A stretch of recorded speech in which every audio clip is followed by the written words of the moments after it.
नमस्कार, मी निकिता. आपण पाहतायत LS मराठी. पाहुयात महत्त्वाच्या घडामोडी. सरकारची शेतकऱ्यांबाबतची कर्जमाफी नसून फसवणूक आहे. ठाकरेंच्या शिवसेनेचे नेते अंबादास दानवेंचा सरकारवर हल्लाबोल.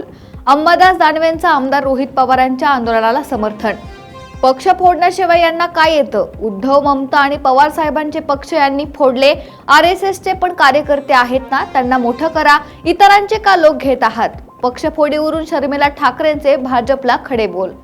नवी मुंबई मनपा रुग्णालयात विविध आरोग्य सुविधांचे उद्घाटन कार्यक्रमावरून वाद.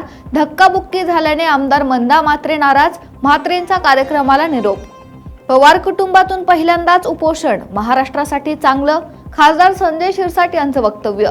शेतकरी हिताच्या गोष्टीला सरकारचा विरोध नाही. शिरसाटांची माहिती.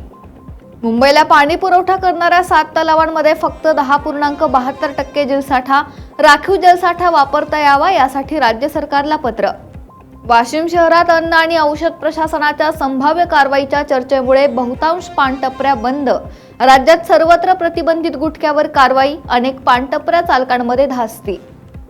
सोमवती अमावस्येच्या पार्श्वभूमीवर त्र्यंबकेश्वर ज्योतिर्लिंग येथे दर्शनासाठी भाविकांची अलोट गर्दी. पहाटेपासूनच मंदिर परिसर, कुशारवर तीर्थ आणि शहरातील प्रमुख मार्गांवर भाविकांच्या लांबलचक रांगा. धाराशिवमध्ये 4 गावठी पिस्तूल आणि 3 जिवंत काडतुसांसह दोघांना पोलिसांकडून अटक. आरोपींकडून 2,94,000चा मुद्देमाल जप्त. पालघरच्या गोल्ड सिनेमा परिसरात तरुणीवर कोयत्याने जीवघेणा हल्ला. हल्ल्यात तरुणी जखमी. हल्ल्यानंतर आरोपी फरारी असून पोलिसांकडून आरोपीचा शोध सुरू. पुणे शहरात जड वाहनांना प्रवेश बंदी. चौफुला वरवंड मार्गावरील वाहतुकीची कोंडी. मार्ग बदलल्याचा फटका. पुणे सोलापूर महामार्गावर वाहनांच्या लांबच लांब रांगा.